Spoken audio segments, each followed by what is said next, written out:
Halo semuanya, welcome back to Pak Coy, podcast GKI Coyudan. Kembali lagi bersama saya Regilio, host utama kalian. Dan juga bersama dengan co-host saya, siapa di sini? Dengan Kelvin. Nah, hari ini kita membahas apa, Kelvin? Hari ini kita mau bahas apa ya?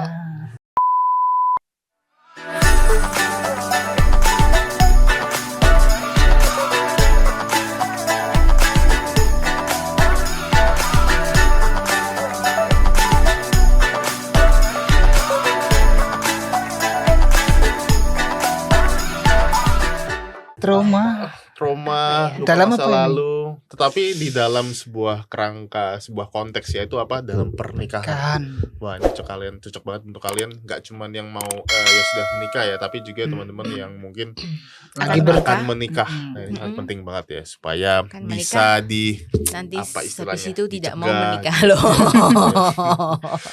By the way, belum diperkenalkan nih. Belum disuruh masuk, udah masuk aja. Oke, gak apa. Ya, dan kali ini Suka saking biasanya gitu ya. lagi-lagi bersama dengan Lagi-lagi narasumber cintaan kita, yaitu ada Cik Nova. Halo. Cik Nova, selamat datang kembali. Kayaknya udah agak lama ya jadi narasumber. Iya ya, loh, terakhir udah itu. lama. Kayak Kangen bulan lalu apa kan, 2 bulan kangen lalu kan. ya. Maksa banget kangen kan. Iya, dipaksa. Kalau kangen silahkan ketik komen di bawah. Nih, ya Terus nanti kangen. gak ada yang komen kan. Terus aku sedih. Nanti saya ini deh bayar orang buat komen. Bayaran. Iya, bayaran tapi ya. Nah, Cece ini kan juga Saya. termasuk fokus di ini ya.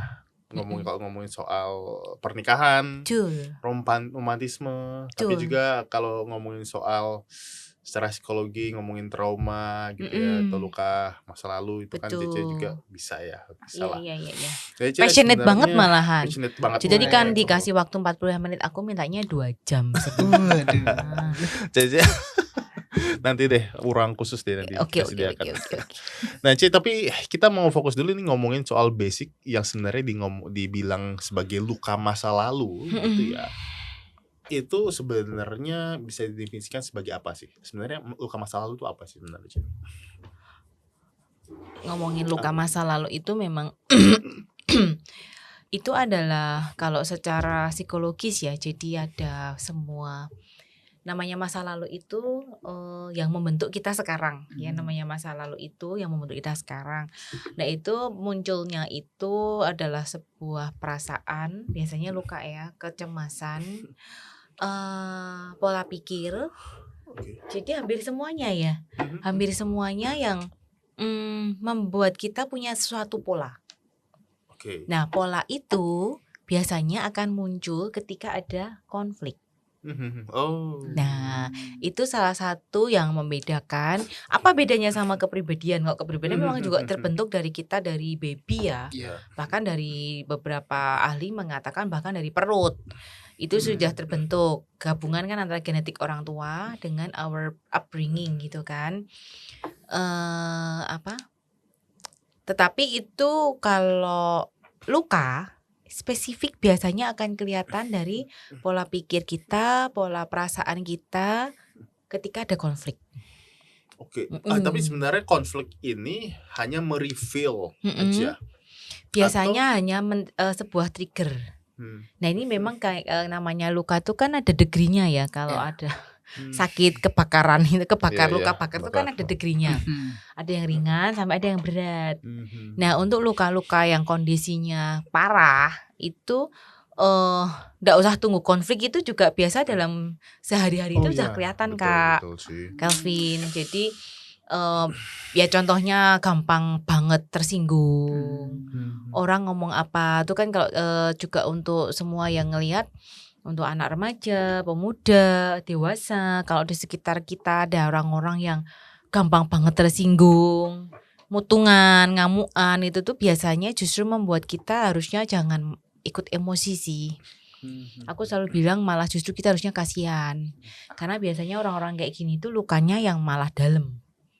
Mereka sebenarnya punya luka yang dalam. Iya, jadi nggak disadari. Tapi itu sebenarnya sebuah benteng nggak sih? Kan itu sebuah reaksi kan? Iya, sebuah responnya dia kan. Jadi kayak, ya itu biasanya kalau ngamuan banget itu dia juga tipikal ya. Ini nggak semua, tapi tipikal dari angernya itu juga besar, tapi nggak bisa keluar. Biasanya korban-korban yang abuse dari orang tuanya, mau verbal ataupun fisik.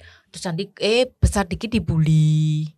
Waktu kecil ya SD itu dibully, terus dia ternyata juga introvert sisan, nggak bisa mengungkapkan, dia nggak punya seseorang yang bisa dia percaya untuk curhat. Itu kan jadi kayak air digodok itu cuman ditutup tok gitu di dalam gitu. Nah nanti ketika dia sudah semakin gede, umurnya biasanya remaja pemuda itu kan memang secara psikologis usia-usia di mana puber ya, hormonnya kan kacau tuh. Nah dia mulai bingung itu, ini kok rasanya aku pengen ngamuk terus ya gitu.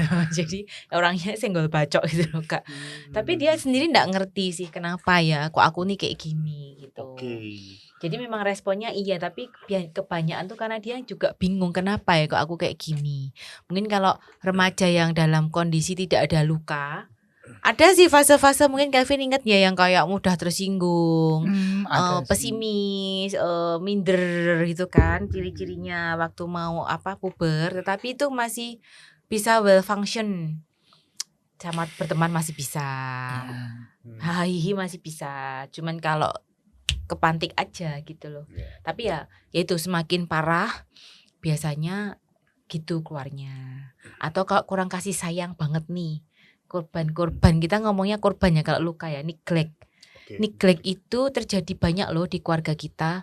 Bukan berarti nggak dikasih makan, tapi neglect di sini emosional. Jadi orang tuanya ada, bahkan yang lebih menyakitkan papa mamahnya ada. Jadi tidak cuma fatherless ya, papa mamahnya ada tetapi tidak berfungsi, karena si papa mamah ini sibuk dengan hidupnya masing-masing.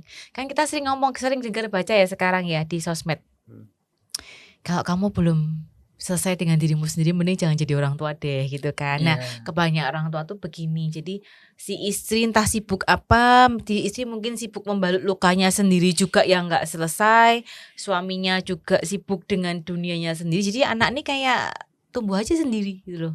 Dia gak pernah ngerasain disayang, gak pernah ngerasain kehangatan sebuah keluarga. Biasanya nanti lukanya outputnya bukan pemarah, ini beda. Biasanya apa teman-teman? Coba yang tahu jawabannya biar ada interaksinya di YouTube. Tulis. Biasanya apa nih kalau yang rada tipikal juga nih, kalau yang sangat-sangat kurang kasih sayang di rumah ketika dia dewasa itu jadi people pressure malahan. Oh gitu. Biasanya jadi badut di kelas. Kalian pernah enggak sih di sekolah ada teman-teman yang lucu banget? Kalau nggak ada dia tuh nggak rame. Kalau ada dia tuh rame banget. Seru banget kelasnya. Dia tuh bisa ngejok, dibully habis-habisan, nggak pernah marah. Misalnya dia gendut ya, biasanya dasar gentong misalnya gitu, dia malah cekakaan. Nah itu justru biasanya itu sangat kurang kasih sayang, karena dia menyerap energi dari orang-orang yang happy, meskipun memang tertawakan dia ya, tetapi dia menganggap itu sebagai aku diterima, aku disayang gitu kan.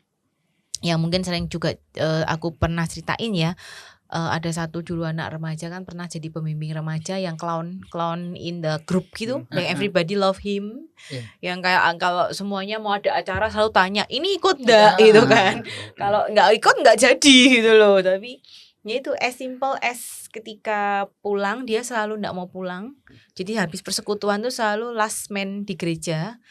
Kalau Mas Yu sama Regi nggak termasuk ya, meskipun Mas Yu sering terakhir di gereja beres-beres soalnya ya Mas. Tapi dia nggak pernah mau pulang duluan gitu loh. Selalu tanya, habisnya kemana? Habis persekutuan kemana? Lah kan nggak selalu semuanya nongkrong ya. Anak pemuda kan ada yang nggak ada kalanya ada acara sendiri-sendiri. Lalu suatu malam ya kalau habis pemuda ya, aku ingat itu kan habis pembinanya kakak-kakak pembinanya kan biasa kan ngobrol dulu. Ternyata nih anak masih di bawah, masih belum pulang. Terus ngapain? Terus tanya ke kami nih, kalian mau ada acara kemana habis ini? Ya karena kami sudah tahu ya. Ya sudahlah, sebenarnya mau pulang tapi diada-adain aja, bisa makan ya makan gitu kan. Terus aku tap pundaknya, udah lama atau nunggu ya, memang karena aku tuh physical ya tipenya, jadi memang bagiku itu bukan suatu tindakan seksual, tapi memang seneng aja meluk gitu kan, melus kepalanya gitu kan. Ya ampun udah nunggu lama, udah pulang-pulang gitu. Habis waktu Kak sentuh pundaknya aja sama tak pegang kepalanya aja susah nangis. Dia nangis yang literally nangis, gero-gero nangis. Yang waktu itu kami shock semua, ada apa ya ini ya. Ternyata baru dia bilang ini pertama kalinya manusia lain memelukku gitu ya. Ternyata benar, jadi seumur hidupnya dia katanya baru kali itu dia merasakan kayak mamah ya, mungkin dia lihatnya sosok perempuan dewasa yang meluk dia gitu. Padahal meluknya dari laki. Nah itu salah satu itu bentuk luka itu gitu Kak. Jadi Enggak gitu Kak, enggak gitu. Iya, itu mungkin banyak yang kita alami ya. Bisa jadi memang dari keluarga, pastinya dari keluarga kita dewasa seperti apa, atau ada yang dan nanti munculnya di sebuah relasi. Nah kalau secara rohani biasanya juga kita kalau mau jujur, ada beberapa orang yang bahkan sampai kita Kristen berpuluh-puluh tahun pun kalau kita mau jujur saat ini tanya, ada enggak orang-orang yang kalian susah banget untuk memaafkan? Mungkin ada loh. Biasanya ya orang tua kita sendiri, papa mama kita, meskipun tetap respect sih, tetap bukan yang kurang ajar, tetapi ternyata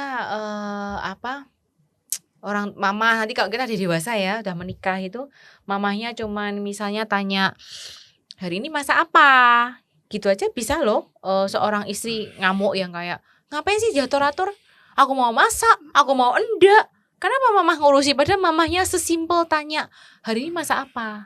Nah ternyata dia ada luka tuh, mungkin waktu kecil mamahnya terlalu ngatur, apa-apa harus sesuai standar mamahnya, pakai baju diatur, nanti besar sekolahnya apa diatur, kuliahnya kayak gitu kan. Tapi kan sebagai anak biasanya kita nggak berdaya ya, apalagi budaya timur kan, anak nggak boleh berpendapat, orang tua selalu paling benar kan gitu. Nah nanti ketika menikah tuh keluar semua itu, jadi kayak oke, aku sudah menikah, aku nggak mau atur lagi.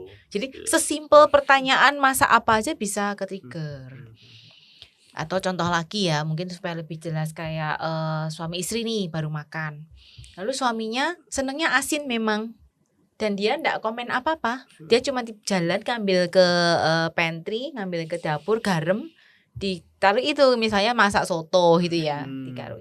Itu ada yang istrinya langsung breakdown nangis, kayak aku masaknya nggak enak ya, kenapa toh kurang asin banget, kok sampai buat tambah garam, ya ampun sorry ya, ternyata aku tuh sendak becus itu jadi istri ya, sampai masakanku aja nggak enak. Nanti kalau ini ya biasanya nanti akan banyak muncul nanti kalau kita bahas di pernikahan ya, karena mau nggak mau kita ketemu orang yang sama setiap hari toh, itu saling mengasahnya di situnya. Itu kenapa kok istrinya suaminya bingung, aku cuma ngambil garam loh, aku toh juga ndak komen apa-apa kecuali kalau verbal ya, masakanmu kok ndak enak toh, kok ndak asin toh, itu lebih hurtful ya. Ini cuman ini si suami ngasih solusi sendiri loh. Ternyata si istri itu dia besar selalu dibandingkan dengan kakaknya. Kamu kok ndak bisa kayak kakak sih, kakakmu tuh lo lebih pintar, kakakmu tuh lo lebih feminim misalnya, apalagi dua-duanya segender ya, ini lebih sensitif nih kalau sama lakinya apa sama perempuannya.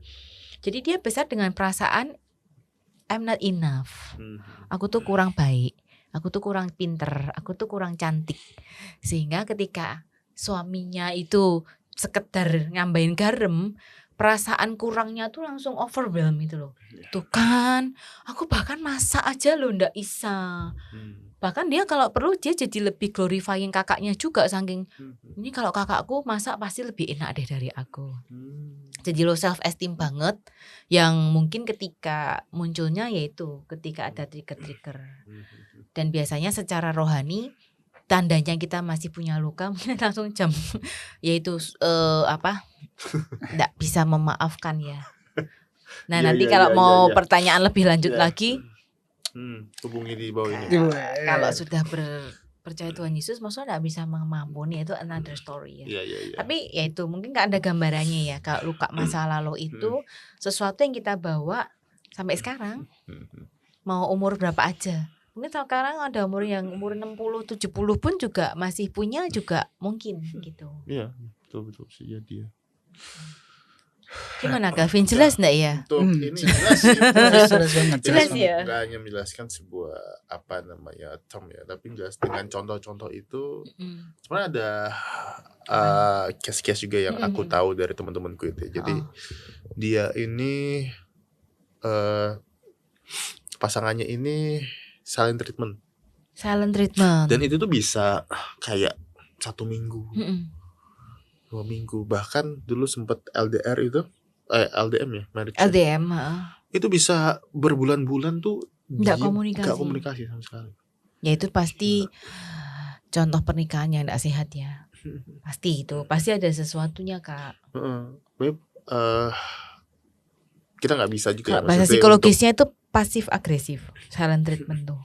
Passive treatment termasuk pasif agresif. Pasif agresif, iya, karena kan kayak permainan teritori kan. Dengan aku diem ini aku hold the control. Sama-sama aku diem ini aku hold the control gitu. Jadi menganggap itu tuh adalah caranya aku ngontrol pasangan dengan aku diem. Kalau yang agresif kan verbal ya langsung ya. Kalau ini kan ada yang tipe-tipe introvert gitu ya, pasif agresifnya dengan silent treatment. Nah biasanya itu learn from the family asal. Berarti patternnya iya, udah ada pola, di keluarga lagi ke sebenarnya. Mereka berdua bisa ya? jadi salah satu dulu salah nih. Satunya aja sih. Salah satu lihat orang tuanya dulu, kalau kalau konflik diem nih. Diam-diaman bisa berminggu-minggu. Jadi dia merasa this is something normal ya. Kalau berkelahi itu diem. Dia enggak belajar menyelesaikan konflik dengan sehat. Iya. Jadi kalau ada sesuatu yang enggak suka udah diem aja. Padahal itu diemnya itu menyakiti sebenarnya. Kan maksudnya pasangannya tersakiti dengan maksudnya bicaranya irit-irit. Betul. Gitu loh. Dia enggak sadar kalau justru semakin dia tahu bahwa pasangannya enggak nyaman, semakin happy dia. Bahwa see, I hold the control. Kalau aku diem kamu ndak enak toh, kamu miserable toh. Jadi kamu jangan membuat aku ndak enak, karena I will do this lagi gitu loh. Masalahnya kan orang jadi nebak ya, ini nggak enak gara-gara apa, saya salah apa. Nanti biasanya tipikal juga nunggu nih pasangannya kan begging. Nah dia juga, pasangannya juga gimana mau ngomong irit-irit kan, ngomong irit gimana mau ngomong gitu. Nah nanti lama-lama pasangannya juga belajar nih. Oke, kamu mau diem nih, aku juga bisa gitu kan. Emang capek apa? Emang nggak capek aku suruh yang mulai ngomong dulu, aku mulai begging dulu, nggak mau dong gitu. Nah ini tipe pasangan yang nggak bisa menyelesaikan konflik dengan sehat. Iya. Ya memang nanti pada akhirnya harus dibantu nih. Meskipun ada banyak pasangan di Asia yang nggak mau seeking for help. Ya udah gitu aja. Gitu nanti lama-lama diem. Bahayanya kenapa ya kalau ada salah satu yang butuh banget. Nah kalau ini sistemnya LDM ya, kayak lebih susah lagi ya. Biasanya paling ngobrolnya yang irit-irit, misalnya kapan transfer atau ya ngobrolnya teknis-teknis ya gitu. Tapi biasanya lama-lama ya sudah, anggap aja nggak masalah. Lalu mereka merasa bisa ngobrol dengan normal sambil tunggu another conflict. Lalu akan balik lagi ke situ. Nanti lama-lama yaitu entah seminggu, 2 minggu, 1 bulan, ya kan, petah-petahan aja. Ini salah satu yang mulai ngomong dulu, ya akan gitu terus. Wah gimana, gak sehat ya kayak gitu ya. Nggak bakal kelar juga akhirnya masalahnya. Kalau yang LDM biasanya kalau butuh secara seksual. Ya kan lama-lama kalau ada need itu ya sudahlah sok baik-baiki ya karena aku butuh gitu kan. Tapi nanti setelah kelar ya karena masalahnya ndak dibicarakan ya akan jatuh ke silent treatment lagi. Itu tuh juga bisa berpotensi ke selingkuh ya berarti ya. Iya banget. Gimana kasih, maksudnya kebutuhan komunikasinya tidak terpenuhi. Betul. Maksudnya kan dia pasti pasangan kan punya keinginan untuk disayang, dikasih ya. Betul. Terus tidak kalau terpenuhi ada kesempatan ya Vin ya. Karena sedihnya Cinova pun melihat bahwa tidak semua orang itu berani dalam tanda kutip untuk selingkuh.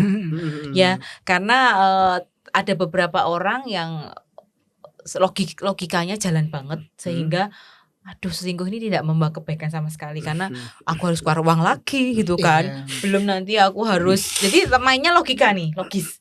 Belum nanti apalagi aktivis gereja nih, wah nanti kalau ketahuan harus sembunyi-sembunyi ya nggak efektif gitu kan. Efektif. Tapi justru lebih miserable-nya adalah yaitu kalau nggak punya another outlet ya untuk memenuhi kebutuhannya ngobrol, kebutuhannya disayang. Ya akhirnya ya masuk ke dalam upahnya masing-masing, mendem. Ya, akhirnya lari ke lain juga sih, Cik. Meskipun tidak lari ke selingkuh, dia akan lari ke tempat lain. Bisa ya biasanya kalau cowok tuh yang paling paling gampang ngegame. Jadi satu rumah diem-dieman ngegame masing-masing aja. Ngegame itu kan yang paling simple ya. Terus habis itu lalu ke komunitas. Lari, cycling, mendaki gunung, lewati lembah. Yang balik bisa ke arah selingkuh lagi sih Gavin tadi ya kan? Jangan selingkuhnya lewat game. Nah, lewat game bisa ya? Iya betul bisa. Ada beberapa cara. Lewat ini apa namanya aplikasi ojol aja bisa. banyak cara. Waktu dengar berita itu baca aku sampai ngerasa ya ampun, jadi ngerasa ketinggalan zaman banget gitu. Bisa ya ternyata ya apa chatting apa lewat Shopee gitu ya? Iya bisa. Kamu chattingan sama ini ojol? Waktu itu aku baru tahu loh Shopee itu bisa ya dia buat chatting. Bisa maksudnya sesama user kok. Bisa sih. Lewat memang chat. bisa. Memang bisa. Iya. Tak pikir itu cuma bisa chattingnya sama kakaknya ojol aja. Sama ini sudah sampai Kak. Oh iya terima kasih. Oh sesama user bisa sih. Kayak pura-puranya penjual dan pembeli. Iya gitu. Oh jadi bikin akun di Shopee. Iya bikin akun biasa. Iya. Itu yang ini di-delete aja. Oke. Iya gitu. Iya sih. Mungkin temenmu masih happening sampai sekarang ini. Iya. Mereka pernikahan berapa tahun Kak? Sudah berapa tahun nih kayaknya berapa ya aku 4 apa ya. Tapi dan masih LDM. Sekarang udah enggak, tapi tetap dapat perlakuan yang sama di dalam rumah. Ya karena ada habit ya, dah pola, balik lagi dah pola. Dan masing-masing merasa nyaman. Yang masalahnya itu adalah ini ya, kalau dia merasa bahwa enggak ada masalah. Iya, betul. Masalah terjadi ketika dia enggak merasa bahwa itu masalah gitu kan. Ya, akhirnya padahal butuh bantuan. Tapi enggak mau cari bantuan. Betul. Karena itu dia merasa ya sudahlah. Kebanyakan itu ada frase di dalam pernikahan yang seringkali relasi ya, yang sering Cinova juga remind ke teman-teman mau yang persiapan pernikahan, mau yang baru pacaran bahwa nyaman di dalam ketidaknyamanan itu yang bahaya. Nyaman di dalam ketidaknyamanan. Jadi ketika dalam sebuah relasi sebenarnya sudah tahu banget ini tidak nyaman, semua red flag berkibar lah gitu. Tetapi ini udah biasa. Aku udah sama orang ini sudah lama, 1 tahun, 2 tahun, 3 tahun, ya kan? Daripada nanti ke relasi yang baru. Aku nggak mau memulai lagi dari awal. Nah biasanya itu tuh yang diterus-teruskan. Makanya aku bilang kalau belum menikah itu chance-nya untuk putus kan masih besar ya. Tetapi itu pun juga banyak couple yang memilih lanjut. Karena sudah pacaran 2 tahun, 3 tahun, 4 tahun, 5 tahun, bahkan 10 tahun. Sudah biasa gitu. Tadi benar sih pepatah Jawa tresno jalaran saka kulino itu. Karena ya itu balik lagi ke definisi ya Kak. Definisi relasi yang sehat itu rata-rata kita nggak ngerti. Jadi ya sudah gini aja. So far kan aku nggak KDRT. Kalau yang laki ya, aku memenuhi kewajiban sebagai suami kok. Anak-anak oke gitu kan. Aku juga sama anak-anak oke. Jadi ya itu balik lagi Kak Regi. Kayaknya nggak masalah deh. Kalau sama istriku diem-dieman ya well mungkin pernikahan harus kayak gini deh ya. Lama-lama kita kehabisan topik gitu kan. Jadi gak usah ngobrol tuh juga gak apa-apa ya. Ya akhirnya lama-lama pembenaran ya Kak ya. Kalau misalnya nih kamu ngomong ke temenmu ya. Misalnya deket. Aku amati kok jarang ya kamu tuh ngobrol sama istrimu ya misalnya. Atau sama suamimu ya. Oh iya ya. Tapi kamu belum nikah sih Leo. Pernikahan tuh kayak gini. Kacau. Lama-lama tuh juga nanti nyaman kok, kita diem-dieman satu ruangan, but we're okay gitu kan, we're okay, nggak ada yang selingkuh ya kan, everything okay ya gitu. Ya, kasihan. Padahal ada kebutuhan emosionalnya. Cuman kan ya. apakah sebuah relasi itu juga kayak gitu kan juga enggak gitu. Betul. Ya pasti itu semua muaranya balik ke luka itu tadi Kak. Iya. Luka. Baliknya ke luka lagi. Baliknya ke luka lagi. Kalau sebelum nikah itu kan masih bisa putus ya kata Cino. Betul. Kalau udah nikah gitu cerai. Ya cerai gitu. Tolong panggilin kepada Pak Lukas, Pendeta Daniel atau Kak Keisha. Karena ini bahasanya kalau untuk ini mungkin nanti lihat ke YouTube-nya yang Pak Daniel Lisa Budi. Itu ada beliau membahas Daniel Lisa Budi ya, betul ya Kak Mas Yu? Yang sempat seminar tentang bolehkah ini orang Kristen bercerai. Pernah di gereja kita. Nanti di YouTube-nya dicari, itu memang ada penjelasan secara tentunya secara teologi, secara psikologis, dan memang pada akhirnya tidak konklusif. Kalau menurutku ya gitu. Cuman ya ada kan yang ada pendapat kan, ada yang memang tidak boleh sama sekali apapun alasannya. Ada yang dari sisi satunya kalau itu ya Kak, perzinahan ya. Tetapi kan itu juga karena kamu keras kepala, Musa pun kan menjawab gitu karena kedegilan hatimu, makanya dia harus mengeluarkan rule itu gitu kan. Tetapi makanya aku pun saya pengennya itu, makanya cerewet banget kalau yang masih pacaran ini. Itu lebih baik mencegah daripada mengobati. Karena kalau sudah di dalam pernikahan ya itulah semakin ruwet gitu loh, karena kan bercerai boleh apa enggak, mungkin enggak sesimpel itu juga. Betul. Iya nggak bisa dibilang hitam putih ya. Iya. Apalagi kalau nanti pertanyaannya didesak lagi nih, kalau sudah sampai KDRT membahayakan nyawa gimana? Ya itu nanti pasti case by case akhirnya kita mainnya. Bahkan kalau untuk beberapa gereja yang saklek banget ya, tidak boleh bercerai ya, itu pertolongan pertamanya adalah dipisahin rumah dulu. Tetapi tidak bercerai secara hukum. Jadi diselamatkan, karena kan ini misalnya KDRT sudah membahayakan nyawa. Jadi ya dipisah dulu aja, misalnya ya istrinya ke rumah ibu pendeta dulu atau ke rumah safe house yang di Indonesia masih sangat kurang. Yuk siapa ya bikin safe house? Kita ada koneksi dengan Gadi, bisa kalau teman-teman yang butuh safe house. Ada ya Kak ya. Bisa ke saya, nanti saya sampaikan. Ya kalau sekalian ini ya mumpung topiknya juga menyangkut KDRT, kalau ada ya saat ini pendengar yang butuh bisa ke Kak Regi. Ini bisa kontak ya, ada Instagram, kontaknya. Tapi harus follow dulu. Dengan Instagram ya. Seperti itu jadi bisa ke safe house dulu. Nanti biasanya akan ada konseling. Cuman memang di lapangan nggak semudah itu ya Kak ya, karena kalau konseling harus dua belah pihak nih yang mau, nggak cuman istrinya aja, nggak cuman korban aja, pelakunya kan juga harus, dan ini long term, prosesnya panjang, dia akan mendapatkan luka yang baru. Ini aja sudah terjadi KDRT-nya kan dua orang yang saling melukai nih, ya kan? Ada luka yang baru nih. Lalu nanti kan proses penyembuhannya makin lama toh. Patikernya nggak ada situasi yang ideal, tapi tetap harus pilih salah satu. Akhirnya. Betul. Makanya sebelum menikah aja. Sebelum menikah buat teman-teman yang ini masih pacaran atau masih PDKT atau bahkan sudah mau memutuskan menikah, carilah konselor. Meskipun kalian merasa pernikahan kalian baik-baik, relasi kalian baik ya. Kan di GKI Jogja kan ada Bina Pranikah.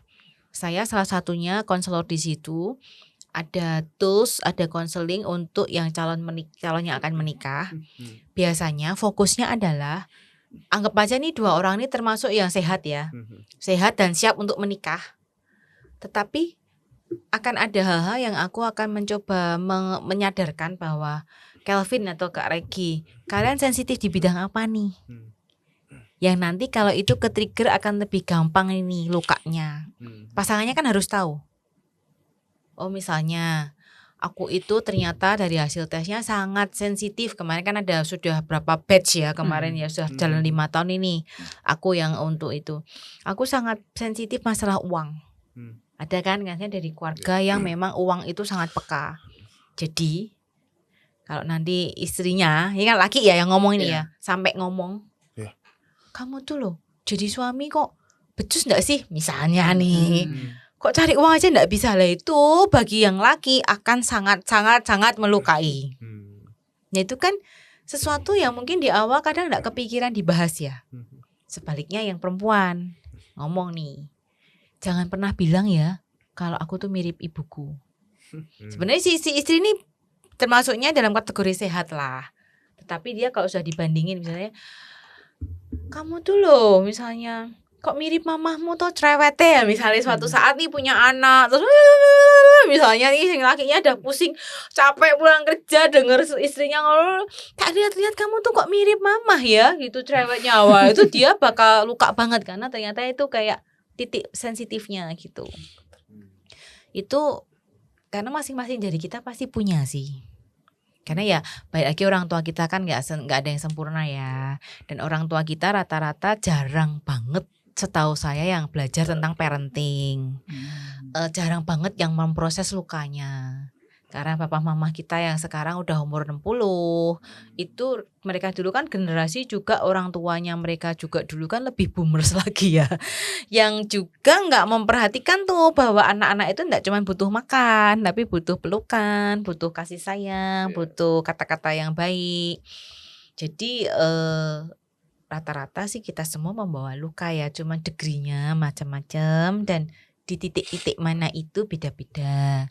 Jadi buat yang mau menikah, hubungi konselor pernikahan atau psikolog, bilang kami mau didampingi nih berdua, atau dari pendeta kalau memang kakak pendetanya tipenya yang memang bisa ya, karena mungkin tidak semua pendeta bisa menggembalakan ini gitu. Tolong kami didampingi, diarahkan, kalau perlu ketemu konselor pernikahan atau psikolog supaya kami lebih matang lagi nih untuk saling kenal pasangan sehingga diselesaikan nih sebelum menikah gitu. Jadi nanti ketika menikah PR-nya tuh enggak banyak banget gitu. Aku selalu memberi perumpamaan ya, kalau mau menikah itu kalau kita kayak mau perang gitu loh. Seriously. Pernah ya kalau kalian tahu enggak sih lagu pernikahan yang oldies yang kalau sekarang itu sudah tidak pernah itu ya. Kalau sekarang you look so beautiful in white gitu. Kalau dulu kan zamannya papa mamahnya kita tuh kan Pak itu custom banget kan lagu Nah itu ternyata itu tuh adalah lagu Mars untuk memulai sebuah perang zaman dahulu itu. Itu Mars, iya itu lagu itu dinyanyikan ketika mau perang untuk menyemangati para troops itu gitu. Jadi waktu aku mendengarkan tentang ini tuh si pendetanya ngejok, makanya dipakai ya karena tahu kalau mau menikah itu kayak memasukin medan perang gitu kan. Tapi dari waktu dengar itu aku menganalogikan ya bener juga ya. Kita kalau mau perang, mau melakukan sesuatu kan persiapannya matang, belajar segala strategi kan, belajar musuhku siapa nih, kelemahannya apa, kelebihannya apa. Lalu aku sendiri plusku apa nih, kelemahanku, kelebihanku apa, kekuranganku apa. Lalu nanti dalam mau perang strateginya apa nih yang bagus, kan seperti itu. Jadi ketika perang, kalau perang dalam artian yang pakai rule ya nih, yang kubu sana sama kubu sini, kan ada jamnya tuh kalau perang. Ya kalau yang bener loh ya, nggak boleh sewaktu-waktu kan, karena ada beberapa rule. Udah nih mulai. Kita kan lebih pede enggak sih kalau kita sudah tahu siapa musuh kita? Benar. Senjataku apa? Oh, kayaknya di situ nanti ada ranjau. Kayaknya di situ nanti ada lubang. Kita kan lebih prepare gitu loh. Bawa segala obat lah, persiapan fisik lah. Itu lebih pede enggak sih? Daripada mau perang, enggak tahu tuh musuhnya kelebihannya apa, medannya seperti apa. Kita baru masuk sudah kena bom misalnya. Kita baru masuk sudah nginjak ranjau gitu loh. Nah waktu itu aku pikir ya juga dalam pernikahan harusnya lebih well prepare. PR yang perlu diselesaikan dulu. Makanya gak apa-apa nih Kak Regi pacaran sudah berapa lama Kak? Lama gak apa-apa, tapi itu lebih sambil mengerjakan PR. Isuku apa nih yang masih aku berat untuk sembuh? Isu pasanganku apa nih yang sudah disadari dan memang masih harus disembuhkan? Yuk kita kerjakan bareng. Jadi nanti kalau menikah, PR-nya itu bukan hal yang prinsip. Nanti kalian dapat PR lagi kok kalau dikaruniai anak. Itu another PR gitu loh. Jadi kan lebih enak kalau masing-masing itu sudah sehat duluan, meskipun berproses ya Iya, teman-teman, nggak mungkin terus nggak ada PR sama sekali. Tetapi kalau di awal banyak hal yang masih bisa dikerjakan dulu ya dikerjakan gitu loh. Karena luka kita semua pasti punya.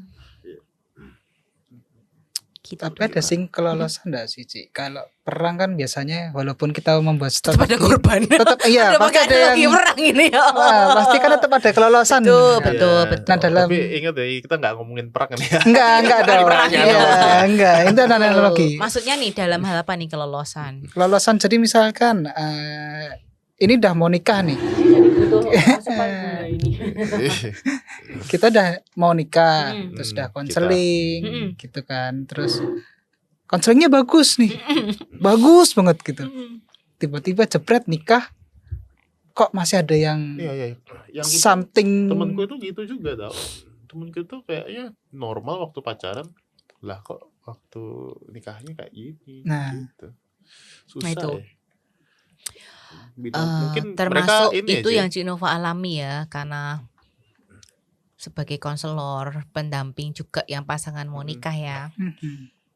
Apa Kan karena pernah kelolosan juga. Bina pranikahnya apakah ini karena tidak di GKI Coiden? waduh. Maksudnya ada hal-hal yang gini, kalau sebagai poin POV-nya konselor ya, Kelvin ya. POV-nya konselor adalah kami hanya bisa mengerjakan apa yang dipresentkan ke kami. Jadi dengan semua ilmu yang aku pelajari sih sebenarnya sudah berusaha mengorek si klien ya, dalam hal ini baik yang laki maupun yang perempuan, dengan berbagai tools yang kami miliki. Tetapi memang pada prakteknya ketika aku melihat ada yang kelolosan itu tadi, banyak hal yang di dalam ruang konseling itu yang nggak diomongkan oleh si klien.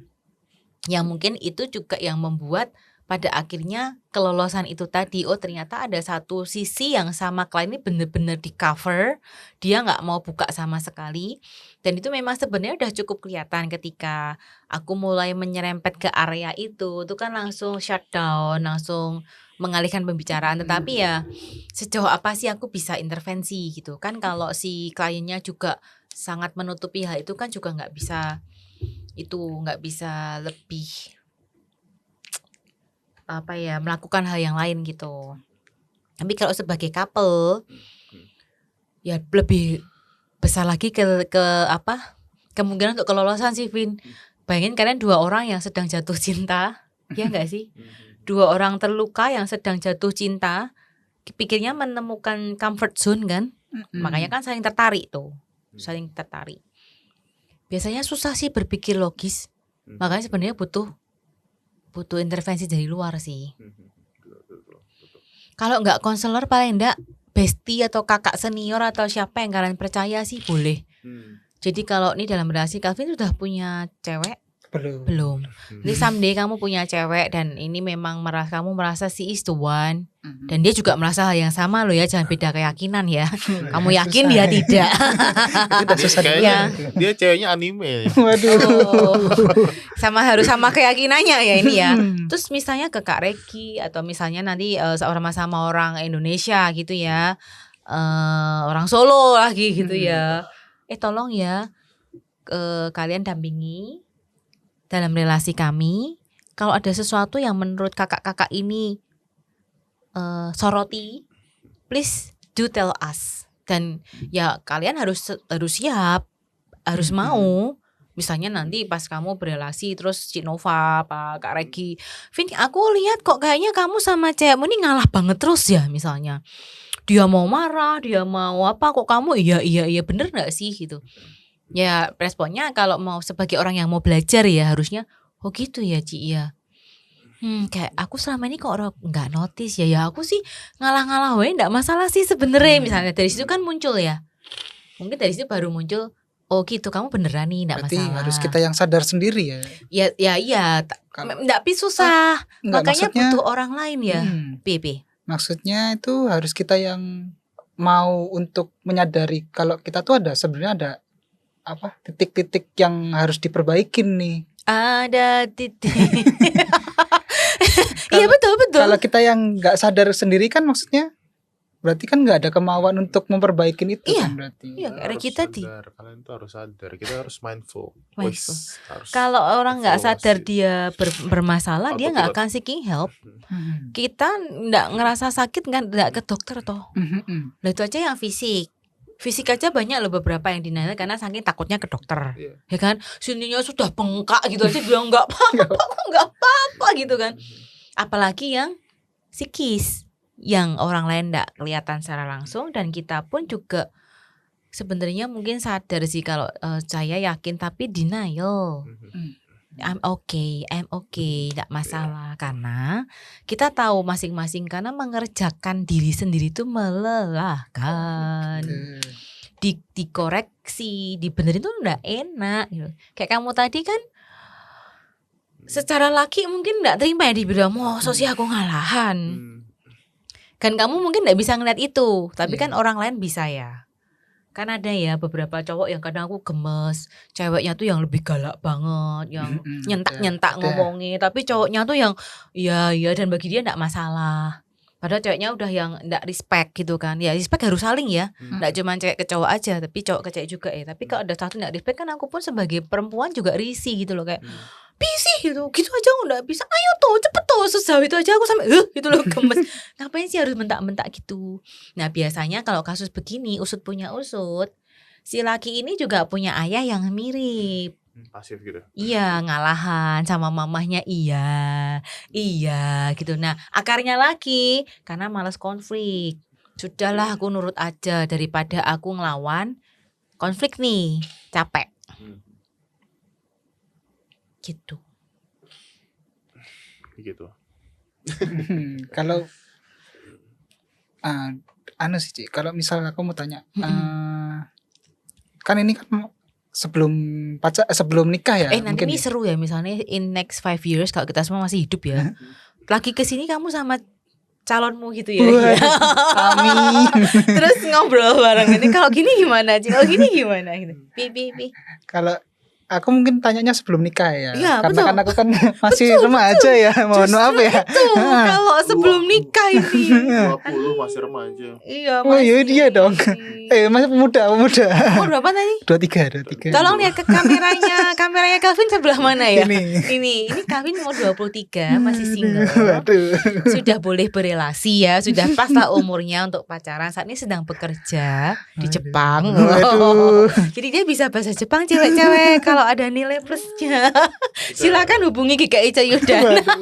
Cari, saya mau kenalan sama Calvin. Nonton anime tanpa subtitle. Wah. Mungkin aku lihat ini sih, Ci. Ada beberapa orang yang mereka tuh pacaran, tapi tuh seringnya gonta-ganti pasangan. Gitu. Apakah mungkin putus nyambung? Iya, enggak putus nyambung. Nyari yang baru. Iya. Kalau putus nyambung mungkin orang yang sama. Masih inilah mungkin ada sesuatu gitu yang ada sesuatu yang nyambung lagi tiba-tiba nggak ada waktu setahun gitu ya.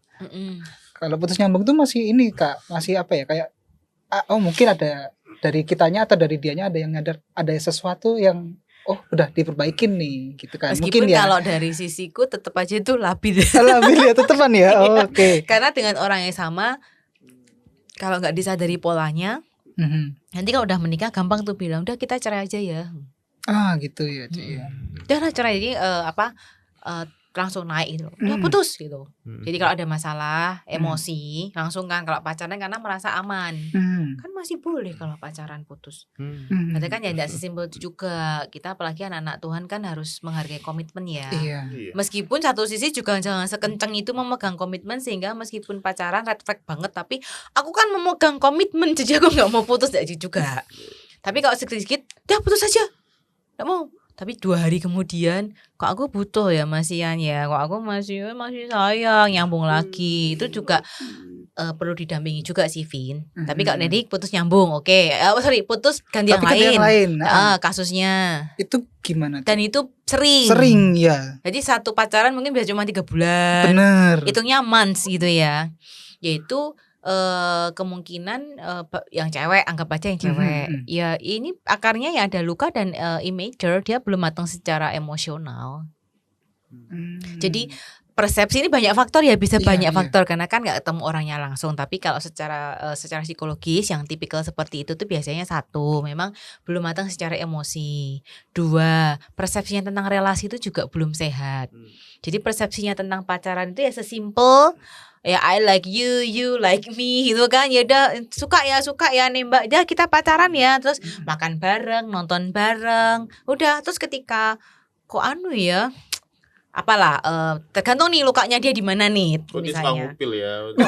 Kok dia jadi posesif padahal sejauh nanti ya habis ini pulang ya, jangan malam-malam. Dojo sudah ngamuk, apa sih ngatur-ngatur, belum suami udah ngatur-ngatur, udah putus. Nah terus nanti ya bisa jadi seperti itu biasanya. Kalau terjadi di usiamu rata-rata isunya itu memang belum siap berrelasi, belum matang secara emosi, prosesi tentang relasinya belum sehat. Nah ini akan jadi lebih serius lagi kalau terjadi di usianya Cinova yang udah 40 tahunan tetapi belum menikah tapi putus cepet banget gitu loh, beralih ke hal lain. Ini memang sudah perlu pendampingan lebih serius sih, karena berarti isunya lebih serius lagi gitu. Tapi ada yang bilang gini, banyak gonta-ganti pasangan itu banyak mengetahui karakter orang sehingga kita bisa belajar gitu, bener nggak sih? Enggak, kalau secara dari psikologis pun juga nggak benar, karena mengenali karakter seseorang itu justru akan lebih kelihatan dari pertemanan, persahabatan. Kamu jadi kelihatan aslinya. Kalau kamu sudah pacar kan tetap jaim mau ndak mau di awal. Kalau kamu sama bestie, sama teman komunitas, sama-sama teman pemuda remaja gitu, kadang kan ngakak wae gitu kan, ngentut wae misalnya kan kayak gitu. Ngupil aja. Tapi kalau kamu misalnya di komunitas yang baru nih, di tempat kerjamu, kamu ndak kenal dia waktu kecil, kamu ndak kenal dia besarnya bagaimana, kenal sudah di umur yang sekarang ini 23 tahun ini gitu kan, otomatis kan kamu juga nggak akan sembarangan di depan dia. Kamu akan behave your best self untuk mempresentkan dirimu kan sebaik mungkin, karena dia stranger. Sebaliknya dia pun juga akan present herself sebaik mungkin kan, karena kamu orang baru nih dan gitu. Ya memang kalau konteksnya sama-sama tertarik, ya deket dulu aja, nggak usah langsung pacaran toh. Deket dulu aja, saling mengenal, gimana ini cocok apa enggak, kan enggak harus yang langsung pacaran. Mereka kan berteman sebanyak-banyaknya sampai SMA, mengenali banyak karakter itu bisa, aktiflah di komunitas, itu banyak kenal karakter loh. Pengurus remaja, pengurus pemuda, kegiatan sosial tuh jadi banyak macamnya tuh. Oh orang ini ternyata ya enggak tanggung jawab banget nih, rapat telat terus misalnya, kan ketahuan itu aslinya. Kalau ngomong enggak ada sopan santunnya, terus ya habis makan di depan umum gelegean, itu kan karakternya kelihatan semua. Jadi mengenal seseorang enggak perlu dari pacaran sih.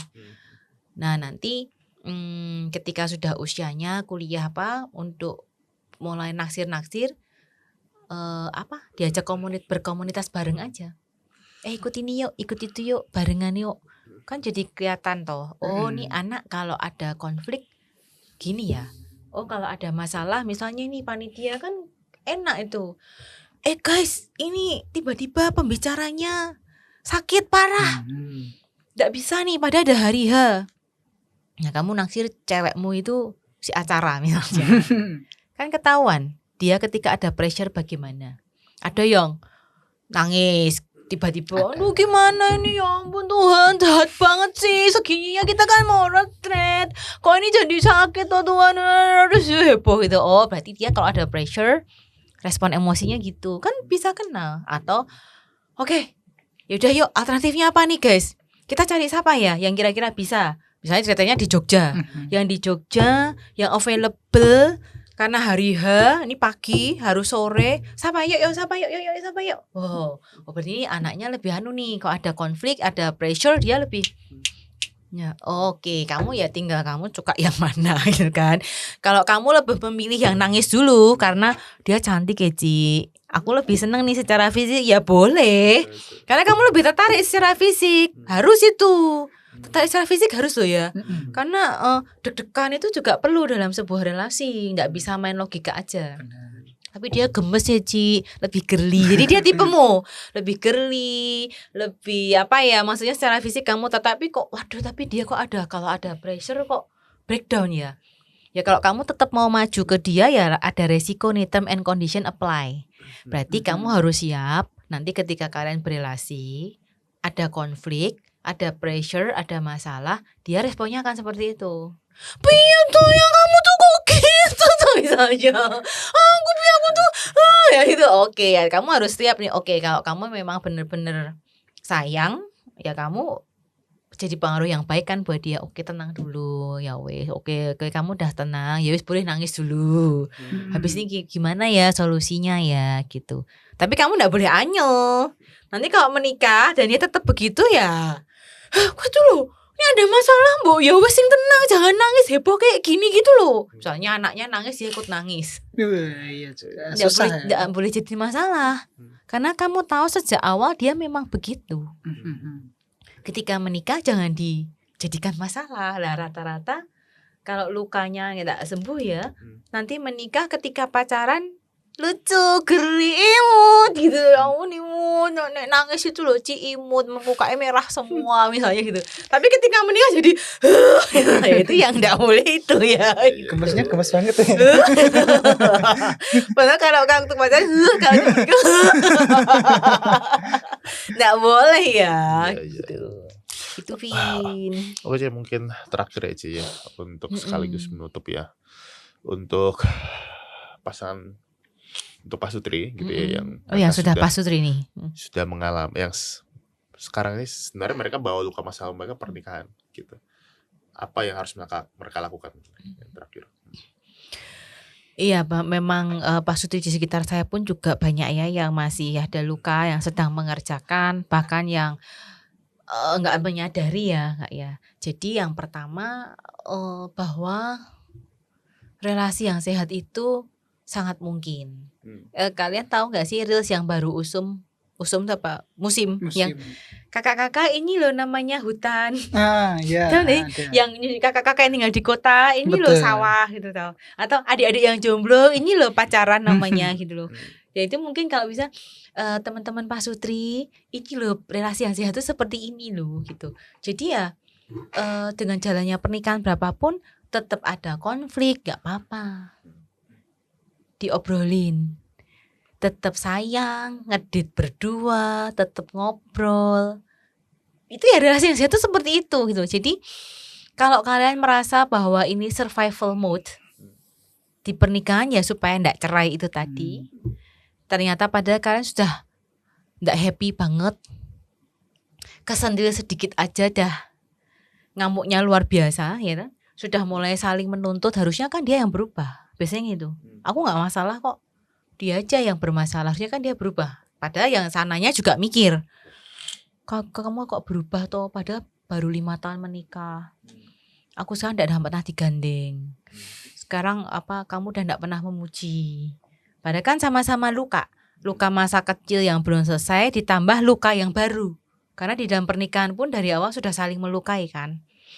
Nah dengan semua kondisi itu, tetap yang harus dilakukan adalah menyadari bahwa relasi yang sehat itu mungkin, tapi harus diusahakan. Yang kedua, seeking help itu boleh.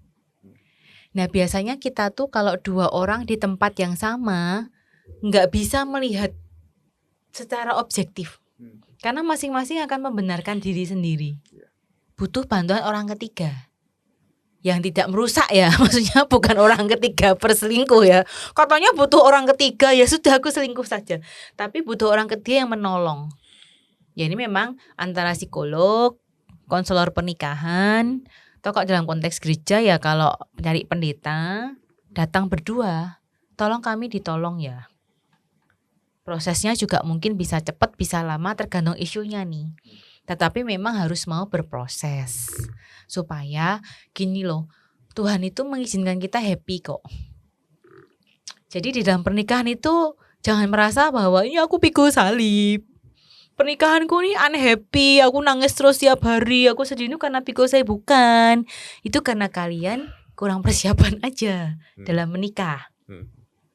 Tapi pernikahan itu boleh banget loh happy. dinikmati berdua itu boleh banget, possible banget gitu loh. Jadi kalau yang saat ini udah menikah 10, 15, 20, 25 masih nonton bareng, gandengan, hahaha, ngobrol receh, itu mungkin bisa jadi indikasi quiet healthy lah ya, sehat. Tapi kalau saat ini kalian merasa nonton ini merasa kok udah males banget ya ngobrol sama pasanganku. Rasanya lihat dia itu udah anyel. Aku dari pagi sampai bangun tidur sampai tutup mata itu beraktivitasnya ya hanya karena kewajiban aja. Karena demi anak. Biasanya ya buat anak aja. Itu bisa jadi salah satu indikasi bahwa pernikahan kalian sedang dalam kondisi yang tidak sehat. Jadi segera minta bantuan. Kalau menurutku tetap paling aman malah justru jangan dari kenalan. Karena kalau dari kenalan kadang kan belum tentu trusted ya. Kadang kan bisa subjektif juga. Misalnya bestinya yang cewek. Kan bisa jadi bela yang cewek aja. Tapi tetap cari yang profesional. Dikerjakan bersama. Nanti memang sulit. Karena mengubah habit ya.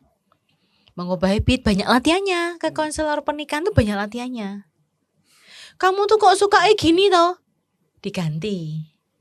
Kamu kalau ngomong kayak gitu tuh aku sakit hati loh. Nggak gampang ngubah lah. Biasanya kan ngomongnya langsung kok itu loh nek ngomong kok nyelekit mentoh. Lah yang di ngomong lah kok iya gitu kan. Diganti. Kamu tadi waktu ngomong kayak gitu aku sakit loh rasanya. Itu responnya beda loh. Mungkin suaminya bakal ngomong toh. Aku nggak sadari. Tak pikir tuh aku ngomongnya ya biasa wae. Ternyata aku ngerasa sakit hati tuh. Itu baru satu hal, belum hal yang lainnya. Tapi ya semoga buat adik-adik, teman-teman yang saat ini pernikahannya memang masih banyak luka yang harus dikerjakan, bisa kok dikerjakan bersama supaya pernikahannya lebih berkualitas, lebih happy. Karena nih anggap aja nih misalnya seumuran umur 30 ya, karena mungkin ada yang udah menikah ya umur 30. Anggap aja kalian dipanggil Tuhan umur 70 lah. Rata-rata ya 70-75. Masih 40 tahun lagi loh hidup bersama. Nah, kalau gak dikerjain dari sekarang, bayangkan aja 40 tahun ke depan itu mosok ya meh diem-dieman. Ya kan Kak? Mosok ya meh gitu-gitu aja. Meh ngegame berdua sendiri-sendiri diem-dieman gitu. Dan nanti endingnya membawa luka yang baru ke anak. Ya kan? Kalau kita gak mengerjakan pernikahan, kita akan meneruskan luka itu ke anak-anak. Nanti mereka ke anak-anak mereka lagi, dia nggak selesai-selesai gitu loh. Jadi makanya namanya mengerjakan pernikahan. Selamat mengerjakan pernikahan itu karena terus ya. Nggak cuman di awal toh, nggak cuman ketika pernikahan keberapa, karena terus sampai aku sama Ko Andri tahun ini 15 tahun. Aku selalu bilang baru 15 tahun karena yang lebih senior kan banyak ya. Tapi ya itu kami once in a while gitu, kalau ada kesempatan ikut retret pasutri kami ikut. Jadi kayak supaya nge-recharge gitu loh. Supaya kami juga saling ngerimain jangan sombong, ngerasa bahwa kita kan sama-sama punya awareness. Jangan-jangan ada bagian-bagian yang kami masih terlewat gitu. Sering ngedate masihan berdua, gandengan. Kadang masih tanya, "Ini tak gandeng ini kamu masih deg-degan enggak nih?" Ya ada kalanya biasa saja, jujur kan. Tapi ada kalanya deg-degan nih nih digandeng gitu, mau nyebrang digandeng gitu. Oh so sweet ya kan, saling ngasih pujian. Habis pakai apa? Apa sih kalau cowok tuh yang buat rambutnya rapi itu gel ya, hair gel. Ya pomade itu. Ya ampun ganteng banget nih bojoku. Gitu-gitu kan perlu gitu loh. Itu possible nah kalau harus dikerjakan terus sih Kak. Karena kalau enggak lama-lama ya itu sunyi, senyap, sepi pernikahannya. Berangkat pagi apalagi dua-duanya kerja misalnya. Pagi kerja, enggak ketemu toh. Malam jam 5, jam 6 pulang, mandi, makan apa? Di rumah apa? Beli apa? Ya wis makan keluar.